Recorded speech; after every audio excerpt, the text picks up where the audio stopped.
¿Qué tal, gente? Bienvenidos un día más al día de descanso, bienvenidos una semana más a este pequeño espacio de ciclismo. Aquí estamos, tenemos en marcha el Tour de Francia, efectivamente, Killer ayer ganó Remco Evenepoel la etapa y vamos a hacer un pequeño análisis de lo que ha sido esta segunda semana, que ha acabado pues de una manera un poco agridulce, dulce por esa victoria de Remco Evenepoel que nos sorprendió a todos, que estuvo muy bien, pero agria por la caída de Jonas Vingegaard. España campeona del mundo, efectivamente. Somos campeones del mundo. Y... Bajo la música. Ahí mejor. Y...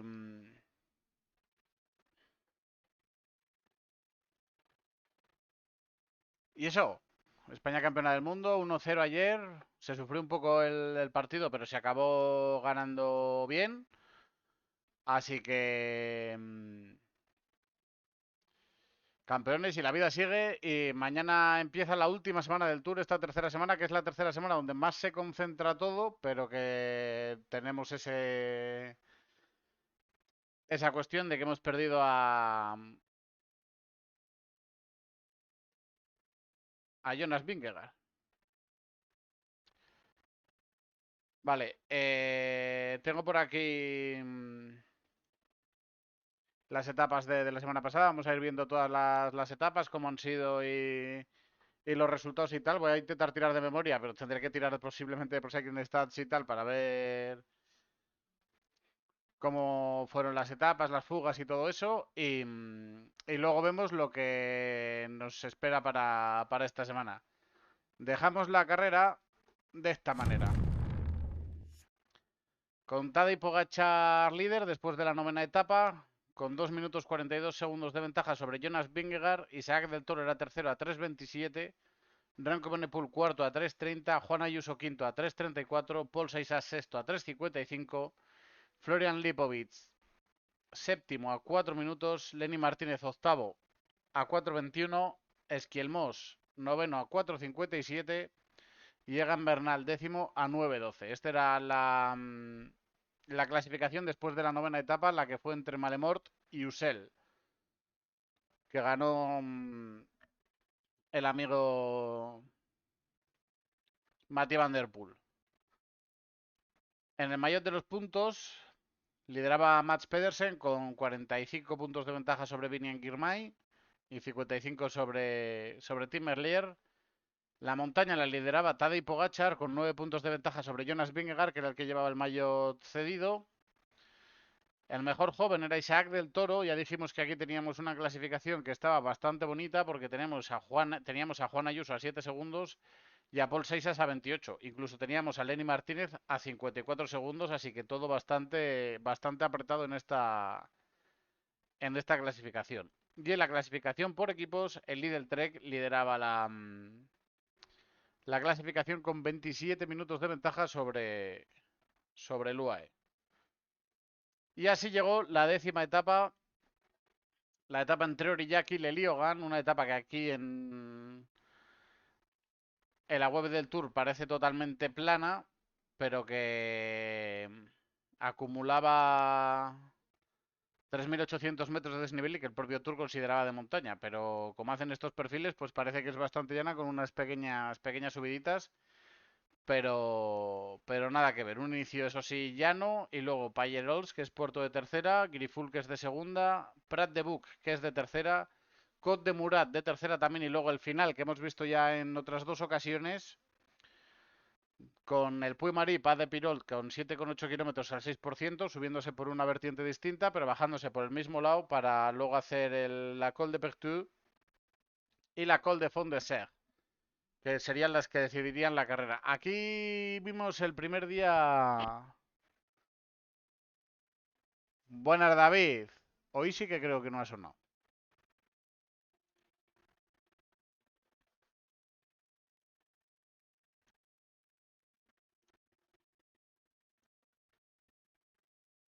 No, no están sonando.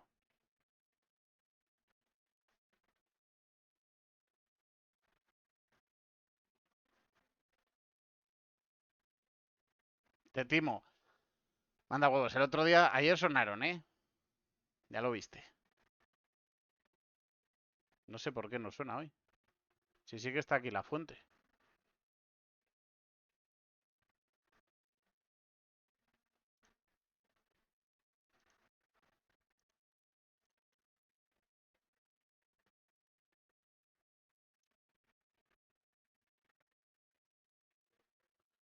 Qué movida.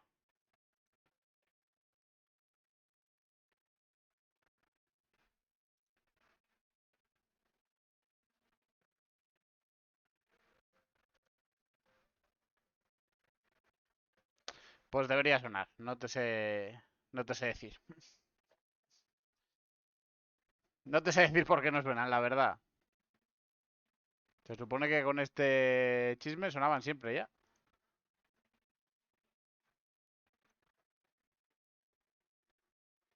La tortilla es mejor que el choripán. ¿Quién le sigue aquí al España Argentina? Vale, pues como os decía, aquí fue la primera etapa donde se vieron cositas raras. Estuvo tirando el UAE durante todo el día, manteniendo la fuga muy cerca. De hecho, cogieron a la fuga en el Puimarí Pa de Pigol. Y ahí empezó a haber algunas dudas. El UAE no tiraba tan fuerte. Empezó a ir un poco rara la cosa. Y atacó Carapaz. Y se marchó con 40 y llegó a tener casi un minuto de ventaja, 50 y tantos segundos de diferencia. Y se inició Col de Pertú. Y viendo los equipos que el UAE no tiraba, pues se puso Prodom a poner ritmo, que incluso le dejó irse el UAE y tuvo que pararse a esperar al grupo. Le dejó. Se puso luego el Visma a tirar un poco y luego al final Tadej Pogačar lanzó el ataque, demostrando que era él el que no tenía buenas piernas y marchándose por delante para alcanzar a Carapaz prácticamente en un minuto, le quitó 49 segundos y marchándose en solitaria por la cabeza. A partir del momento en el que atacó Pogachar, Vingegaard estuvo poniendo ritmo y el resto de corredores de la general consiguieron cogerle ruedas. Estaba Lipovic, estaba Seisas, estaba Isaac del Toro, no, Isaac del Toro no. Lipovic, Seisas estaban con él, estaba Ayuso también. Y Renko Evenepoel estuvo con él, aunque luego sufrió en el Col de la Font de Sergi y se quedó por detrás. Se quedó descolgado, aunque luego, llegando a la meta, consiguió alcanzar el grupo poco después de coronar el Col de la Font de Serre y sprintó para hacer segundo en la etapa con un sprint, la verdad que muy muy potente de Renko Evenepoel. E Isaac del Toro fue haciendo aguas por detrás, lo cual dejaba claro por qué había sido esa la táctica del UAE. La cuestión era que Isaac del Toro se quedaba o sea, no tenía buenas piernas después del día de descanso, cosa que le pasa siempre, por lo visto hasta ahora. Veremos si mañana es igual, pero siempre los días de descanso le sientan un poco mal a Isaac del Toro, como el que luego no reactiva el cuerpo tan bien a la primera. Y, y perdió tiempo. Todos los hombres de la general sobrepasaron a Jonas Vingegaard después de que hiciese ese esfuerzo de prácticamente 20 kilómetros en solitario él, aunque sí que le entraron un poco a relevos y de hecho lo agradeció en meta el danés. Y por tanto, la décima etapa, victoria para Tadej Pogačar, como decíamos, 32 segundos de ventaja sobre Renko Evenepoel, que fue segundo con ese sprint. Paul Seisar fue tercero a 34 segundos. Lipovic cuarto con el mismo tiempo que Seisar, saliendo a su rueda. Ayuso fue quinto a 38 segundos con el mismo tiempo que Esquielmos y Vingegaard perdió 44 segundos. Le sacó Evenepoel 12 segundos con ese reprise final. Y del Toro llegó octavo a 1 minuto 31, perdiendo prácticamente un minuto con Renko Evenepoel. Estoy hoy con una caraja que no me tengo, David, majo. Fíjate si ha dolido el madrugón. Y eso que no salí ayer, ¿eh? Estuve tranquilito, a las 2:15 estaba apagando la luz, pero hoy está siendo un día duro. Y en la clasificación general, Pogačar se mantenía como líder con 3.36 ya sobre Jonas Vingegaard, 4.06 sobre Remco Evenepoel, 4.22 sobre Ayuso, 4.35 sobre Seixas, 4.44 sobre Lipovic, 5.08 sobre Isaac del Toro, 5.45 sobre Esquielmos, 6.34 sobre Lenny Martínez y 11.49 sobre Tom Pidcock. Eso pasa. Hay que guardar las vacaciones para otros días, no pasa nada. En la clasificación de los puntos después del sprint intermedio, en el que Pedersen pasó el primer lugar por delante de Canter y Girmay, conseguí abrir un poco de ventaja poniéndose ya 44 puntos, a 54 puntos, perdón, de Vinian Girmay y ya abriendo 80 puntos con Tim Merlier que se mantenía tercero. En la montaña, Tadej Pogačar aumentaba su ventaja, Jonas Vingegaard seguía segundo con 27 puntos, Carapaz tercero con 19.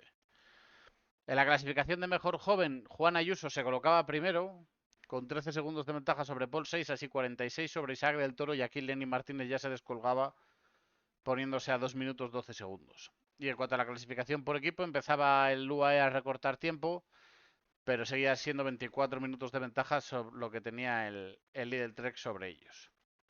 Y así llegaban las dos etapas de llanitas de la semana, miércoles y jueves, entre Vichy y Nevers y Magny-Cours y Chalon-sur-Saône. La primera etapa fue una etapa con todo el guión de siempre, pocos corredores en la fuga, bastante controlado todo por el equipo de los sprinters y al final un sprint que finalizó con la victoria de Soren Werenskiöld porque el sprint fue bastante desordenado, hubo unos lanzamientos un poco raros, se movió todo mucho, luego hubo un decaldón que se marchó por delante en vez de hacer el lanzamiento con coija rueda, puso mucho. Salió muy fuerte para adelante y eso lo aprovechó Soren Werenskiöld, que salió sorprendiendo también desde bastante lejos para coger la rueda de Chesbol, del corredor de. No, de Dan Hull, perdón. El corredor del Decathlon CMA CGM y adelantarle y marcharse a por la victoria. Olaf Koig fue segundo, Jasper Philipsen tercero, Milan Fretin cuarto, Ufarts quinto, Vinen Girmay sexto, Turgis séptimo, Clement Gusso octavo y Fernando Gaviria fue noveno dándole un top 10 a Caja Rural, que no está nada mal para un equipo como Caja Rural hacer un top 10 en el Tour de Francia. Y Pascal Ackermann hacía décimo cerrando ese top para el Jay Alula. La general y todo lo demás se mantenía igual. Y así llegaba la 12ª etapa, que esta sí que tuvo más chicha, porque como vemos hay una zona de repechos, de colinas, de ascensiones aquí en esta parte final. Y aunque al principio la fuga fue muy controlada, justo en un momento, yo creo que eran a 25 kilómetros de meta, 26, yo creo por aquí, antes de llegar a Les Baduts, está diciendo Carlos de Andrés que al final se había quedado un día mucho más tranquilo de lo esperado, que parecía que iba a haber más pelea. Y en ese momento atacó Quinn Simmons y a partir de ahí vimos sucesiones de ataques por parte de Lidl Trek, de Quinn Simmons, de Matías Esquielmos, yo creo que estuvo Scullins, del propio Pedersen, todo el mundo atacando, intentando romper ese sprint, intentando hacer un hueco o descolgar a los sprinters más rápidos y más puros, pero no fueron capaces de marcharse y al final acabó todo en un sprint. En un sprint en el que justo en la parte final hubo una caída bastante fea, donde corredores como Fernando Gaviria se tuvieron que ir a casa y la victoria al final fue para Tim Merlier. Aquí ya sí volvió a aparecer el belga totalmente incontestable consiguiendo su hack trick en este tour con Olaf Koig segundo, Jasper Philipsen tercero. Vinian Girmay era cuarto, Freten quinto, Anthony Turgis sexto, Max Canter séptimo, Clement Gusso octavo, Mats Pedersen noveno y Arts décimo. En cuanto a los abandonos,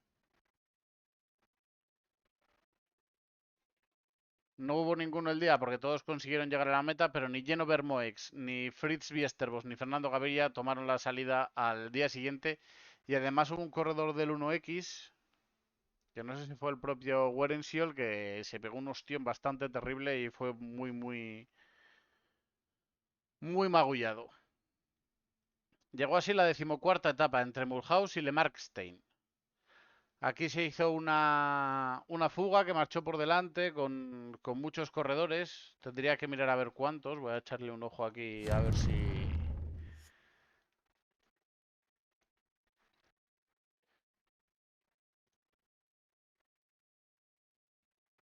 perdón, perdón. Perdón, perdón, que me he saltado la etapa 13. Ya decía yo que me faltaba...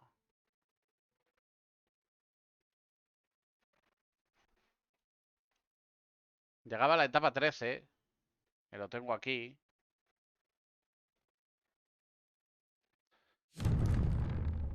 Entre Dole y Belfort, con la etapa, con el ascenso al balón de Alsace, por primer día se hacía en 2 ocasiones, luego se volvía a subir en la etapa de Mulhouse-Le-Markstein, pero en esta etapa se ascendía por primera vez y era una etapa que parecía una etapa bastante de fuga desde el principio. UAE estuvo peleando bastante por mantener la fuga a raya y hubo un momento en el que parecía que iban a pelear la etapa, pero al final se marchó una fuga con 34 corredores, entre los que estaban Campenaers y Per Stranhagenes por parte de Visma. Y luego estaba Harold Tejada, Tom Pidcock, Mauro Smith, Clement Brazafonso, Tim Bellens, Kevin Boquelan, Brandon McNulty, Maxime Van Gils, Michael Valgre, Michael Matthews, Raúl García Pierna, Nicolás Brillar, Mark Hirschi, George Bennett, Las Carab, Johnny Zaguirre, Ben O'Connor, Magnus Cort, Alex Aramburu, José Félix Parra por parte de Caja Rural. Es decir, 34 corredores que de hecho llegaron a ser 56 en cierto momento, porque hubo un grupo que se unió luego por detrás y fueron 56 al final. Estuvo John Degenkolb también, que es la primera vez que hemos visto un picnic en todo el tour, yo creo. Tim Van Dyke, estuvo Vinny Girmay, estuvo en la fuga también, Stefan Oldani, Tom Van Asbroek, Julian Alaphilippe, el propio Pedersen, Joshua Tarlin. Muchísima gente en la fuga y al final se acabaría decidiendo todo en esas ascensiones en la parte final, donde el pelotón se redujo a 10 corredores y donde luego se lo jugaron todo prácticamente en la línea de meta, donde Tejada lanzó un ataque y Mauro Smith le respondió para acabar llevándose la victoria de esta decimotercera etapa. Mauro Smith se la llevaba, como decíamos, segundo Harold Tejada, Tom Pidcock tercero, pegando un gran salto en la clasificación general con el tiempo ganado. Maxime Van Gils fue cuarto, Brandon McNulty quinto, Kevin Boquelan sexto, Jordan Llegat séptimo, Clement Brazafonso octavo, Tim Wellens noveno y Luke Plapp fue décimo. En la general, como decíamos, los primeros puestos se mantenían igual, pero Tom Pidcock se colaba en el cuarto puesto a 4 minutos 15 segundos. En la clasificación de los puntos, Mats Pedersen se mantenía como líder después de los sprints intermedios y los sprints de 70 puntos de la semana pasada, o sea, de los 2 días anteriores. Aún así se conseguía mantener líder con 377 puntos por 336 de Jasper Philipsen, que fue el más beneficiado. Aunque no ganó ninguna de las 2 etapas, hizo tercero en las dos y eso le dio bastante premio. Vinny Girmay se colocaba tercero y Tim Merlier caía al cuarto puesto. En la montaña no se metió ninguno de los que peleaban por ella. Fue Tom Pizco el que pasó en primer lugar, colocándose cuarto con 18 puntos. En los jóvenes se mantenía todo igual. Y por equipos, el líder Trek perdía bastante de la ventaja, colocándose a solo 9 puntos del UAE Emirates XRG, que es ahora mismo el segundo. Y así llegaba ahora sí la etapa 14 entre Mulhouse y Le Markstein. Otra etapa donde se hacía una fuga bastante numerosa en la ascensión al Gran Balón, donde de nuevo se metía Tom Pidcock, prácticamente en el único movimiento que hizo durante esos primeros kilómetros consiguió marcharse, se llevó todo bastante controlado hasta Bad Biller por los equipos de los sprinters para ese sprint intermedio. Y luego se formaba esa fuga en el gran balón. La fuga volvía a ser bastante grande. Había corredores como Armirail, como Anders Halland Johannessen, como Mateo Jorgensen, Valentin Paret-Pentre, Quinn Simmons, Einer Rubio, Tom Pizcock, como decíamos, Richard Carapaz, Egan Bernal, Tobias Halland Johannessen, Valentin Paret-Pentre. O sea, bastantes nombres. Hubo bastante pelea entre Carapaz y Valentán Paret-Pentre por esos puntos de la montaña, donde el ganador fue Valentán Paret-Pentre entre los dos, que se marchó y consiguió bastantes más puntos que Carapaz. Y luego eh, en la ascensión final al Col du Hag ya se desataron las hostilidades entre los favoritos, con un Tadej Pogačar que se volvía a marchar por delante. Estuvo el Bismarck y Sebike poniendo ritmo, intentándolo bastante, la verdad. Y de nuevo volvimos a hacer una subida volvimos a ver hacer una subida muy rara a Isaac del Toro, que hubo momentos en los que se quedaba por detrás y luego acababa remontando. Y vimos a un Jonas Vingegaard que soltó a todos los rivales, estuvo poniendo ritmo hasta que Pogačar atacó y después siguió poniendo ritmo, soltó a todos los demás rivales. Al final Paul Seixas le alcanzó en la parte final de la ascensión y por detrás hizo un grupo con Ayuso, Lipovic y Remco Evenepoel, que parecía un poco también lo mismo, que sufría un poco, pero luego al final conseguía enganchar y luego les alcanzaba, si no me equivoco, Del Toro les adelantaba, no, Del Toro pasaba antes que ellos, por detrás de Vingegaard y Seixas, pero por delante de este trío. Y luego Evenepoel contactó justo con Lipovic y Ayuso en la cima y a partir de ahí se pusieron a relevos los tres para intentar minimizar diferencias. Y al final, el resultado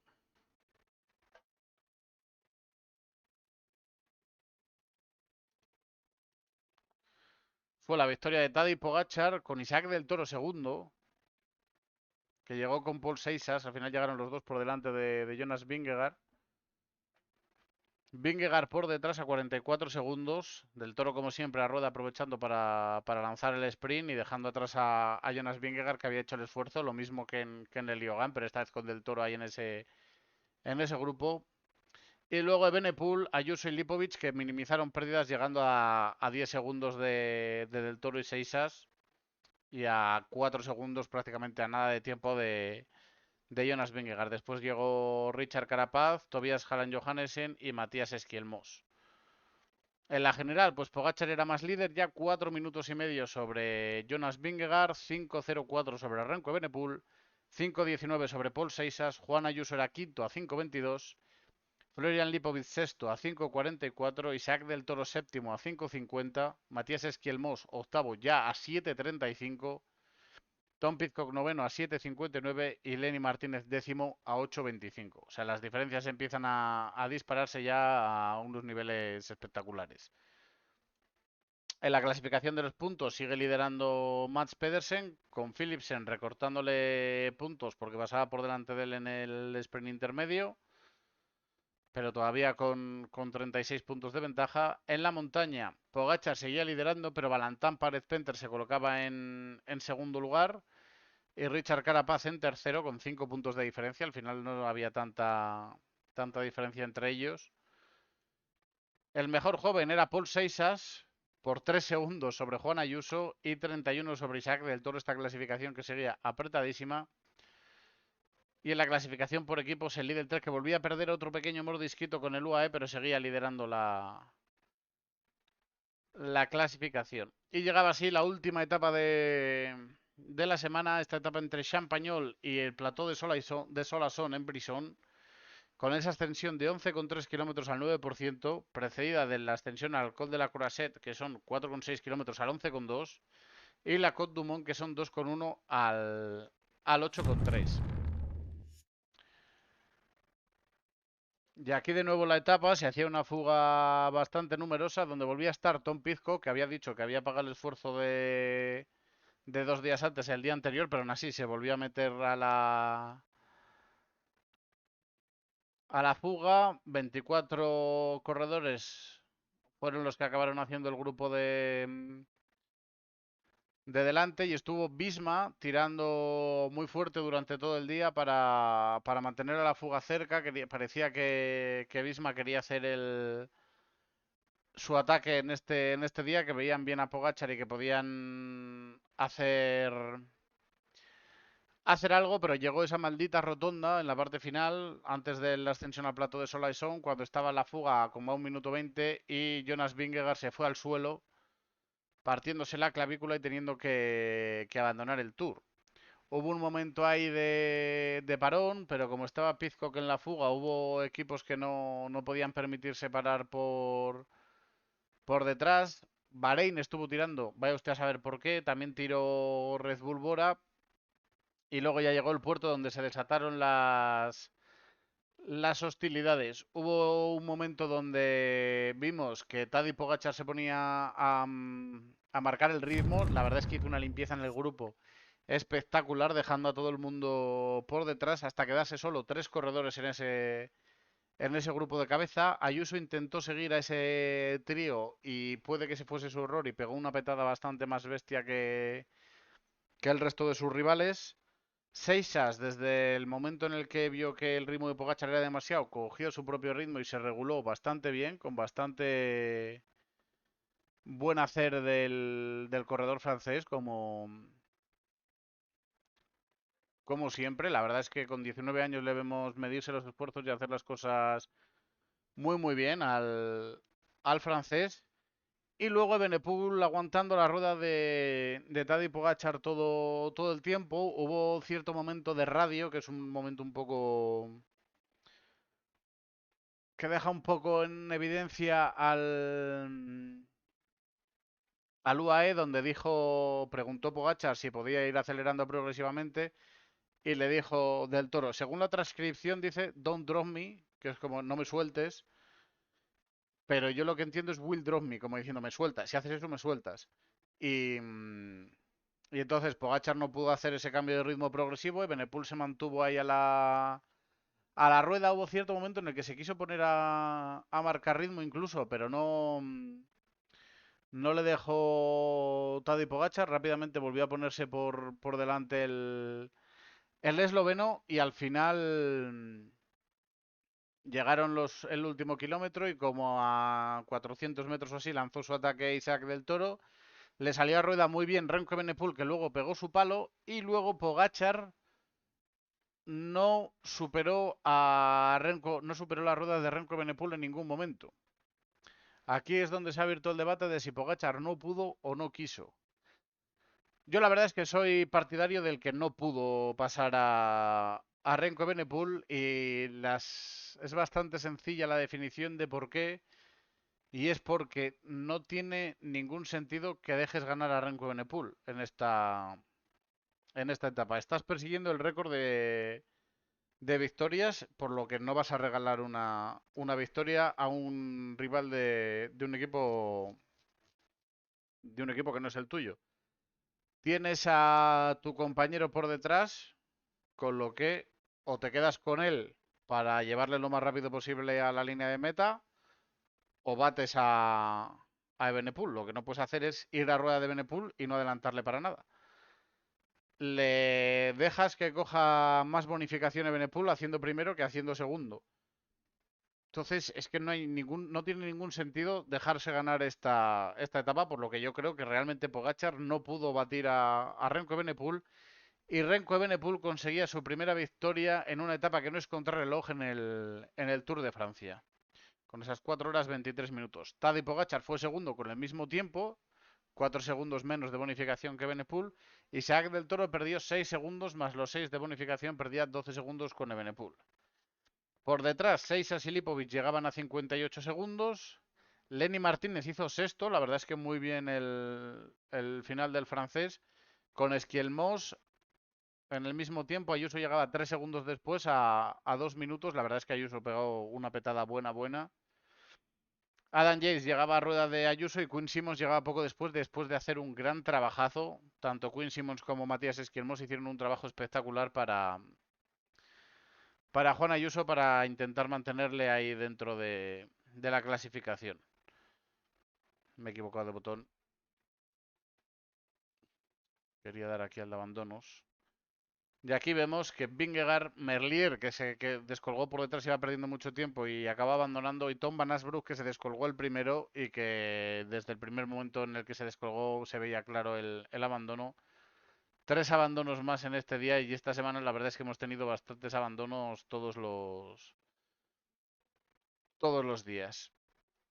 La general, Pogačar sigue siendo el líder con una ventaja mucho más grande. La verdad es que se le vio jodido a Pogačar con la lesión de Jonas Vingegaard. Parece que le afectó bastante. Hay que decir también la polémica de los controles, que es que despertaron a las 2 de la mañana a Jonas Vingegaard y a las 5 de la mañana a Tadej Pogačar para hacerles un control antidoping,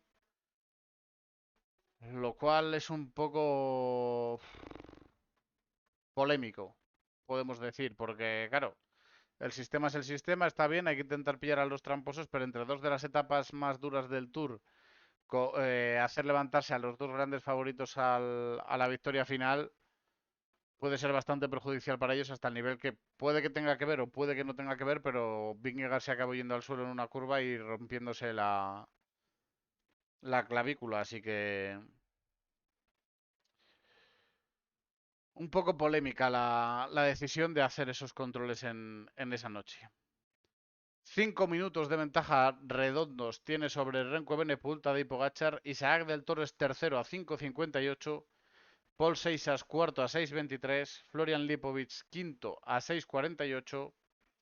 Juan Ayuso sexto a 7.28. Matías Esquielmos séptimo a 9.38. Lenny Martínez octavo a 10.28. Tom Pidcock noveno a 11.19 y Jordan Llegat décimo a 19 minutos 26 segundos. Como vemos, sigue sin haber unas diferencias muy grandes entre Isaac del Toro, que tiene prácticamente 6 minutos, y Ayuso. Hay un minuto y medio entre el tercero y el sexto, que en esta semana la verdad es que se le puede dar la vuelta. Se le puede dar la vuelta totalmente. Además hay que ver cómo el Visma va a encarar esta última semana, cuáles van a ser sus objetivos, cómo van a reciclarse en esta carrera después del abandono de Jonas Vingegaard, así que queda bastante por ver. La clasificación de los puntos, seguimos teniendo como líder a Pedersen con 31 puntos de ventaja sobre Jasper Philipsen, que va ahí en la persecución, pero que no está consiguiendo recortar lo suficiente. Y Vinian Girmay, que está a 56 puntos en tercer lugar. En la montaña, Pogačar se mantiene como líder con 22 puntos de ventaja sobre Valentán Párez Pentre. Y luego ya vienen Carapaz, Seixas y Evenepoel bastante más lejos. El maillot de mejor joven, como decíamos, lo tiene Isaac del Toro, que ahora mismo es tercero de la clasificación. Además del maillot blanco, te llevas como premio un podium si eres el mejor joven, por lo visto hasta ahora en este Tour. Paul Seixas es segundo a 25 segundos, Juan Ayuso tercero a minuto y medio. En cuanto a la clasificación por equipos, el líder Trek se mantiene como líder, pero solo con 3 minutos 19 segundos sobre UAE, que se va acercando peligrosamente. Y ahora, ¿qué tenemos durante esta semana? Hoy tenemos el descanso en la Alta Saboya. Mañana, contrarreloj individual entre Evian Les Benz y Tonon Les Benz. 26 kilómetros, una contrarreloj que no es larga, pero tampoco es corta. Hemos visto contrarrelojes bastante peores últimamente. Y la verdad es que tiene cierto desnivel. Esos 500 metros de desnivel vertical hacen que se inicie con un puerto de segunda, que a mí para ser un segunda me parece, o sea, me parece excesivo que sea un segunda, pero que son 9,7 kilómetros al 4,3%, esos 9,7 kilómetros iniciales, que será el segundo punto de tiempo. El primero es en LX, allá en el kilómetro 4,8. Y el tercero es en Tonon Les Benz, justo al acabar el descenso, un kilómetro después de acabar el descenso. Y ahí veremos, se va a ver muy bien en esta contrarreloj quién va más rápido en la subida, quién arriesga más en la bajada, quién saca más rendimiento al llano y veremos. Viendo en el mapa, si se carga, aquí lo tenemos, parece que es en el mar, pero es en el lago Ginebra, al lado de Suiza. Podemos ver que no es una contrarreloj mucho para especialistas. Sí que es cierto que el ascenso es más o menos recto, pero claro, si es siendo un ascenso, teniendo una rampa del 4 o 5%, ya los especialistas no pueden sacar tanto partido. La primera parte del descenso sí que es muy recta, pero luego empieza a ser bastante más revirada. No, perdón, el ascenso es hasta aquí. Perdón. O sea, todo esto es ascenso y luego ya el descenso empieza a ser bastante... La primera parte es bastante recta, pero luego es bastante revirado en la parte final, hasta una vez que se cruza el río, donde ya empieza la parte más llana. Y como vemos, hay bastante curveo. Sí que hay un par de rectas largas, 4 rectas largas, pero hay bastante zona de curveo, con lo cual los especialistas salen también un poco perjudicados en esta zona. Yo la verdad que lo hubiese hecho de otra manera, porque si vienes por aquí y te metes, qué sé yo, esta carretera, llegas hasta esta rotonda, haces este giro aquí y das esta vuelta por este lado. Además de ser más larga la contrarreloj, te quedan con una parte final más para especialistas donde puedan marcar las diferencias y defenderse mejor contra el crono que los puros escaladores. Pero bueno, decisiones del Tour, ya sabemos que son muy suyos para eso. Entonces habrá que ver. Creo que en el ascenso no hay mucha diferencia entre la primera parte y la segunda parte del ascenso para que haya una parte más para rodadores y otra parte más para escaladores. Quizás sea al inicio lo más duro porque en 4 kilómetros 800 metros se suben 210 y luego se suben 190 en la parte final. Pero bueno, al final es bastante parecido. Lo que decía, no me parece una contrarreloj muy para especialistas. Aún así, para mí es máximo favorito Renko Evenepoel.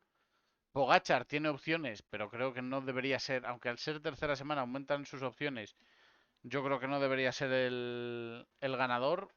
Y luego tenemos hombres como Paul Seixas, que le hemos visto que es muy bueno en crono. Estará Pipo Gana, que tendrá esta etapa entre ceja y ceja. Y prácticamente para mí esos son los cinco favoritos. Hay que ver a Ayuso también, qué tal lo hace, que es una crono que se le puede dar muy, muy bien.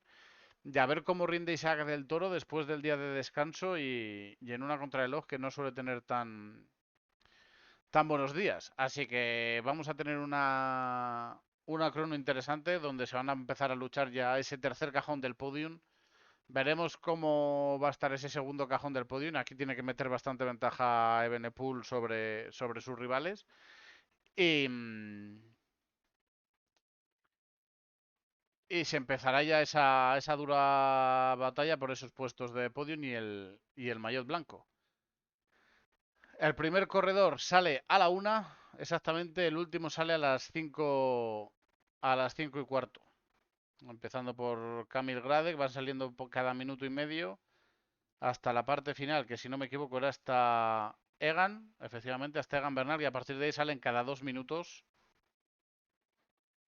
para Piganzoli, Yates, Van Wilder, Carapaz, Boasar, Llegat, Pizcock, Lenny Martínez, Matías Esquielmos, Juan Ayuso que sale a las 5:05, Lipovic hay 7, Seixas hay 9, Isaac del Toro hay 11, Evenepoel hay 13 y Tadej Pogačar hay cuarto exactas. Hay que ver si Renko Evenepoel dobla a Isaac del Toro, porque puede ser un golpe muy muy duro en la moral del mexicano si Renko puede llegar a doblarle. Es una crono de 26 kilómetros, no debería dar tanto tiempo a tanto, pero ya sabemos que Renko si está bien y le estamos viendo que está muy bien en este tour, puede hacer una crono espectacular. 17ª etapa entre Chambéry y Boiron, la última etapa llana de este tour. Parece una etapa bastante para la fuga, la verdad, porque con esas ascensiones que hay en la parte final, con la Côte de Bassa, la Côte de Rosillon, Col de Pré y el Col de Saint-Jean d'Arby, se va a hacer una fuga que va a ser de bastantes quilates, de bastante calidad. Y seguramente que es una fuga numerosa y para el pelotón yo creo que va a ser imposible echarla abajo. Aparte no está Sudal para controlar y llevar a su equipo al sprint para Tim Merlier. Así que yo creo que corredores como Mats Pedersen o Vinny Girmay buscarán meterse en la fuga. Veremos qué hace Philipsen también, si puede y quiere meterse en el grupo, porque para pelear el maillot verde va a tener que hacerlo. Yo creo que será eso, una fuga de grandes nombres, con sprinters, con mucha gente y un final a la batalla entre ese grupo. Si Lidl 3 consigue hacerlo bien, como lo hizo en la primera semana, y mete 4 o 5 hombres en fuga y puede controlar para Pedersen, pues veremos un sprint final donde pues Pedersen y algún invitado más quizás se metan ahí a pelear. También hay que tener en cuenta que si Pedersen tiene uno de los rivales por el mayo de los puntos, no van a trabajar para buscar la victoria, porque les perjudicaría en ese caso al equipo del danés. El sprint está puesto en la parte final, con lo cual puede dar jueguecito también. Pero eso, yo creo que es etapa bastante clara para la fuga. Luego tenemos la etapa de Bogagón a Orsières-Merlet, 185 kilómetros, 3.900 metros de desnivel vertical. Empieza la traca final del Tour de Francia con este ascenso, que aquí parece llano, son 7,1 kilómetros al 6,7%. Lo más normal es que esta sea una etapa para la fuga también, porque es un final en alto bastante tendido. Yo creo que los favoritos aquí, obviando a Pogačar, más o menos todos pueden ir junticos y llegar en grupo, porque no hay tanto desnivel como para romper el grupo, y es prácticamente una etapa monopuerto. A pesar de que tenemos un primera, pero es al 5,4, la Côte d'Engins. Luego tenemos Montinar, que son 9,7 al 5%. Desterrases, que son 3,4 al 6,6. Y luego la Côte de Les Meles, que son 2,5 al 6,9. Vamos a verla en Pro Cycling Stats, por si acaso parece otra cosa.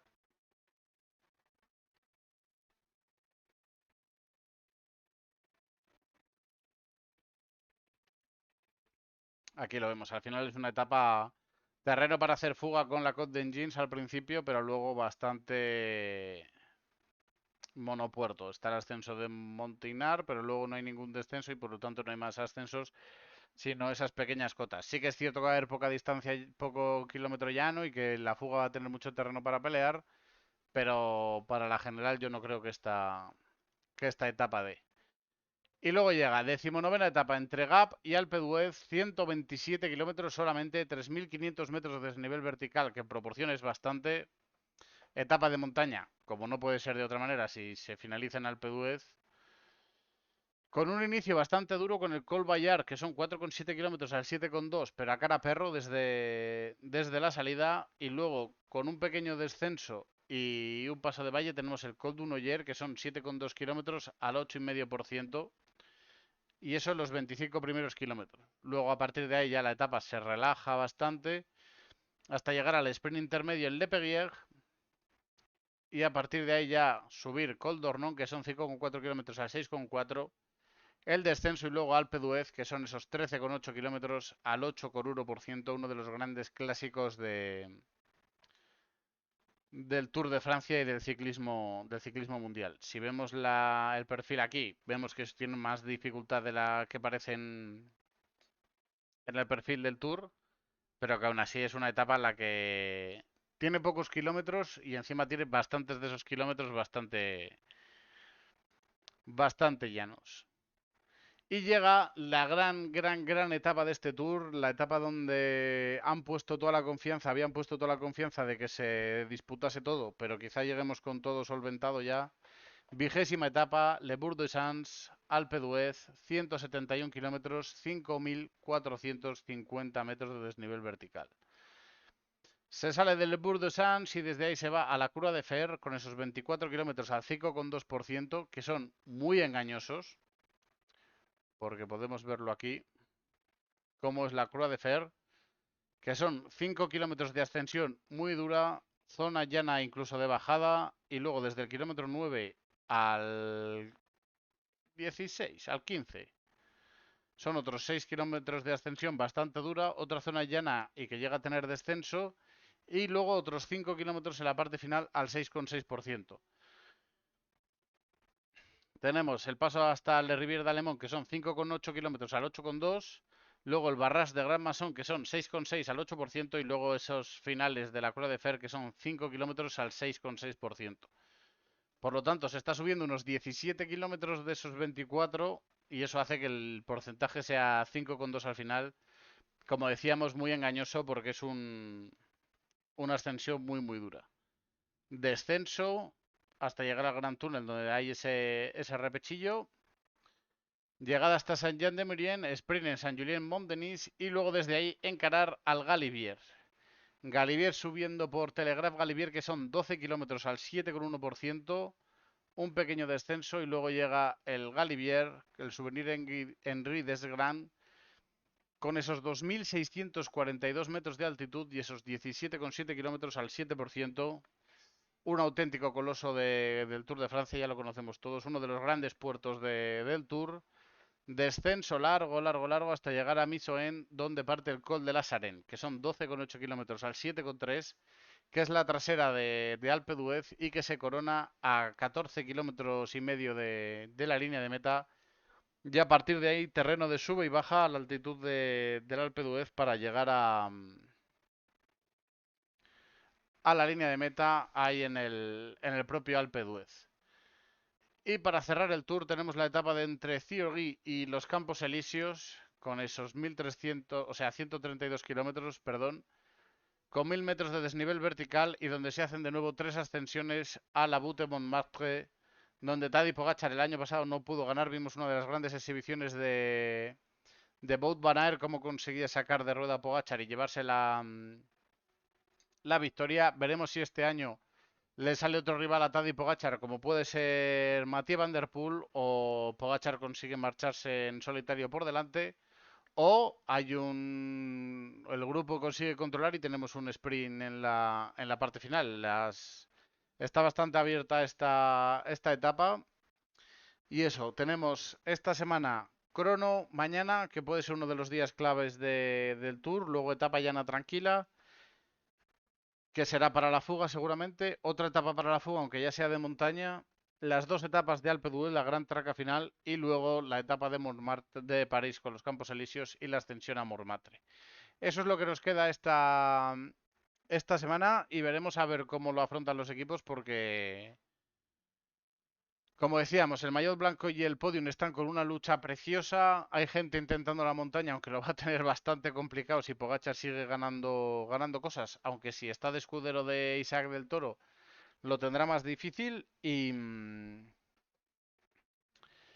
la clasificación por equipos está ahí también. Entonces hay luchas bastante bonitas que ver todavía antes de que cerremos este tour. A pesar de que ese primer puesto esté más que sentenciado desde hace tiempo, aún pueden pasar muchas cositas.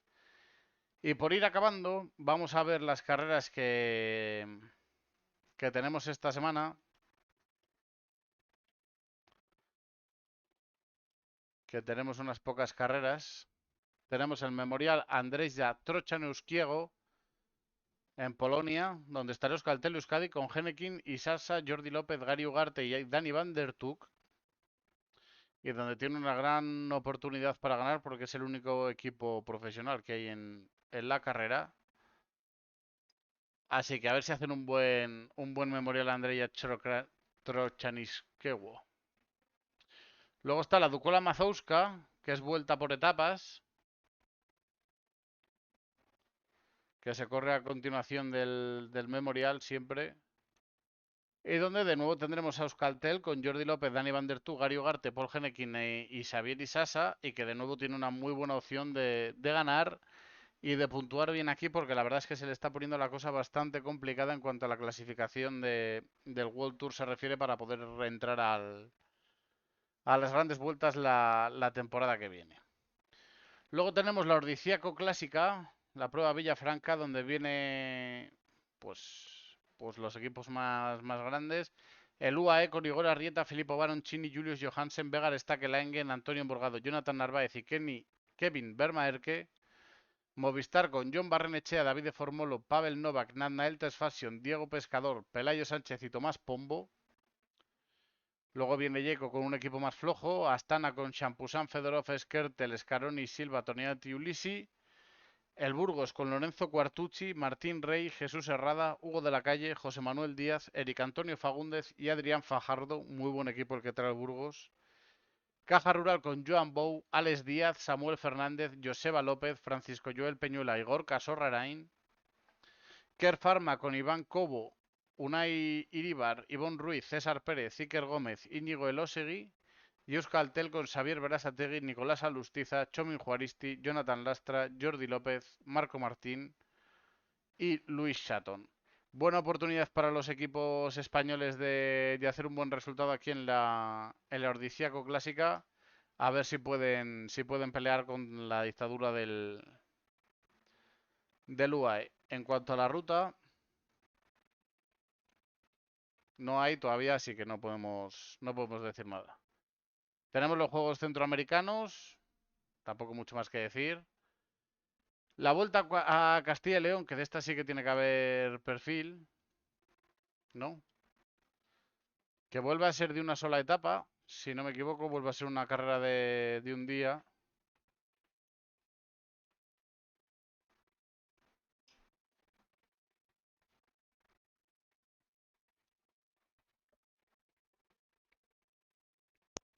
Aquí, clásica Castilla y León.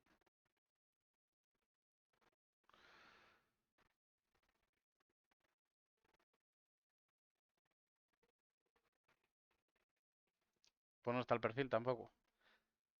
Y tampoco están los participantes, pero bueno, los equipos españoles de nuevo a buscar un sitio para sumar puntos. El Starlis era más o menos la misma que Nordicia.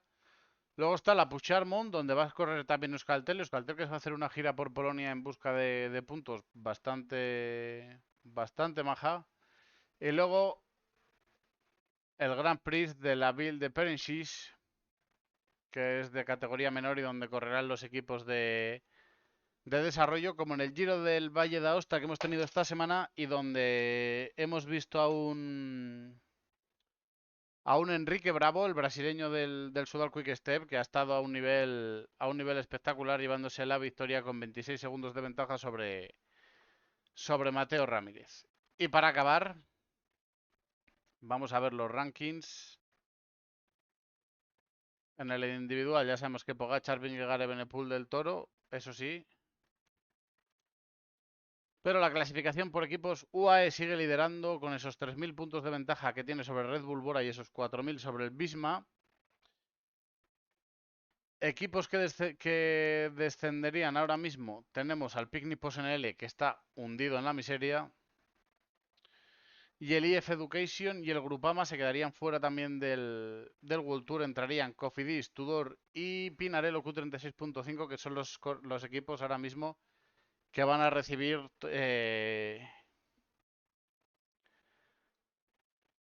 bueno, serán dos. Será el Pinarello y el Tudor. Correrán todo el World Tour sin necesidad de invitación. Igual son tres.